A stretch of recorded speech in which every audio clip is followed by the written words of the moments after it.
So guys,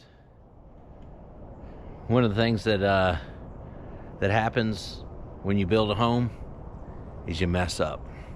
And we got several mess ups.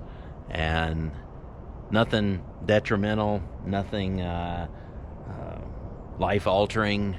Yes, a little bit more work. But I want to walk you through and show you some of the places that I screwed up, decisions that I made that I shouldn't have made, and I should have thought a little bit more in depth, but things I'm going to have to fix. And hey, a couple things that aren't my fault that some of the trades are going to have to fix. So anyway, let me take you around, show you all my mistakes.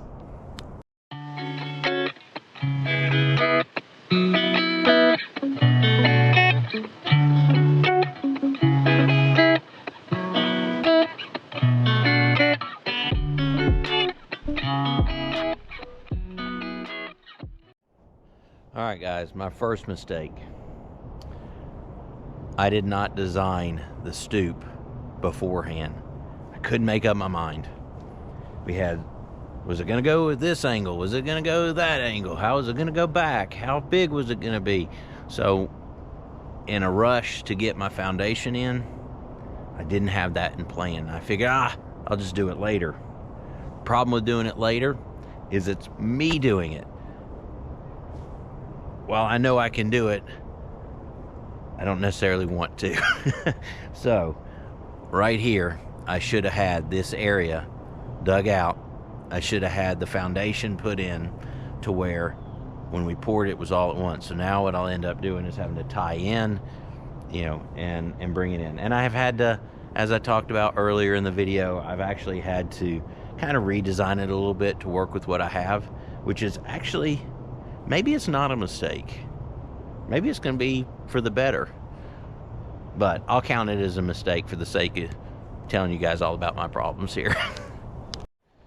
Okay guys, mistake number 2.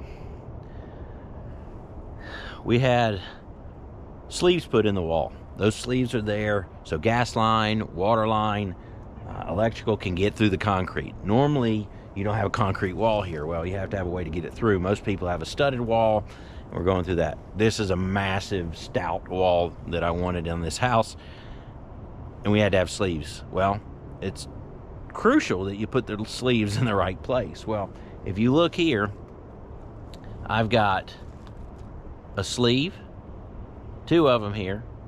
I got a gas line sleeve and a water sleeve. Problem is that water line sleeve should have been way down there. So now what I'm going to have to do is get a core drill machine, and we're going to have to core through that. Actually, I'll probably allow my plumber just to do that because one less thing I have to do, but it is one thing that I'll have to pay for. So mistake number 2, nowhere to put your sleeves so you don't have to core drill later. Alright guys, mistake number 3. This one was not my fault. While we were doing a lot of our foundation pouring late at night, which was a result of some of the problems, we also didn't account for enough concrete. Well, concrete plants only work so late, and we didn't have enough concrete to finish the job. So we have 2 pillars. This main one on the far left of the house, and this one back here. We just poured them when we poured the slabs. I'm not sure if I got footage of that or not, or if it would have been confusing if I did get footage of it. But the truth of the matter is, we didn't have these 2 columns poured until 2 days ago. So the forms are still on there. They're going to be stripped off. So that's another mistake. Now that one's not on me, but you still have to work through these mistakes together. But we're good now. Everything's going to get rectified here. We'll get these forms off. They'll have plenty of time to cure before we get into the framing, and we're on our way. But let me talk to you about one other column problem. So guys, you can probably see it from here, but we have a leaning column.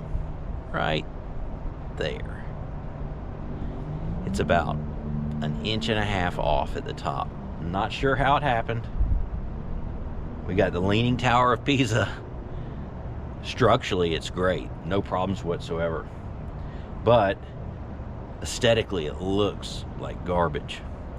There's not a real good way to fix it. So Janet and I have kind of been thinking and we were brainstorming ideas. But I think what we're going to end up doing is we're going to put stone around all of our columns. We hadn't intended on doing that. We really like the modern concrete look, but I think that Mountain Modern with the touch of stone in there, I think that'll set it off, and it kind of separates the column from the backdrop of the concrete wall. So I think we can hide it in stone when we wrap it in stone, but that's not to say that that's the only option. So let me know. But I believe it'll come out good. And the last problem with the columns, well, maybe not the last, but another problem with the columns. So we got one column here, one column here, and one column here. This is on the main house. The other two just got poured. And what we found out was this middle column right here is 3 inches approximately too tall. Once again, that's not my problem. It is my problem. It's not my fault. But we have a solution, so we'll get that taken care of. They're going to have a concrete saw. We'll cut it level, grind off what we need to. It's just one more step that we don't want to have to do. But once again, I think we are out here, 11 o'clock at night. It's hard to see. Things get messed up. You get in a rush. Structurally, again, it's fine. But yeah, that's my other mistake.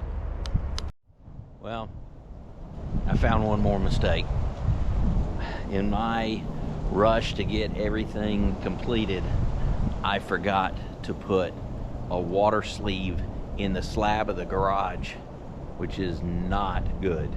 I've got a sink going in here. I don't want to lose my sink. I'm gonna have to dig underneath the footer to run that water sleeve. I can't believe that I did that. But it just goes to show that building is not a perfect science. I mean, you gotta adjust on the fly. It's all fixable. We'll get it fixed. It'll be great. But I didn't want to record these videos and have you guys think that, oh, everything just falls in place. It's not. It's constantly evolving, and things change. Another example of things changing is the layout of the garage. We really didn't know that we were going to have the garage doors over here. We actually thought it was going to be a reverse image where the shop was going to be over there and the garage doors were going to be here. But after seeing the layout and how it was positioned to the house, we felt, hey, it made a lot more sense to have the garages over there so we could back cars out. That's one of the beautiful things about building, is if you're on top of things, and you're out kind of walking through all this stuff in your head, on site, you may have to shift things on the fly, and that's exactly what we did. So anyway, guys, I just wanted to share some of the imperfections that we have,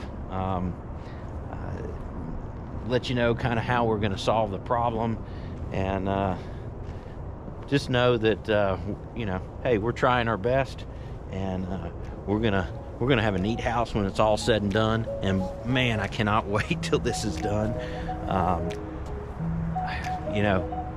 When this house is framed and we see the actual structure there, I think it'll be a big milestone for us. So appreciate you guys watching, and stay tuned. Got more to come.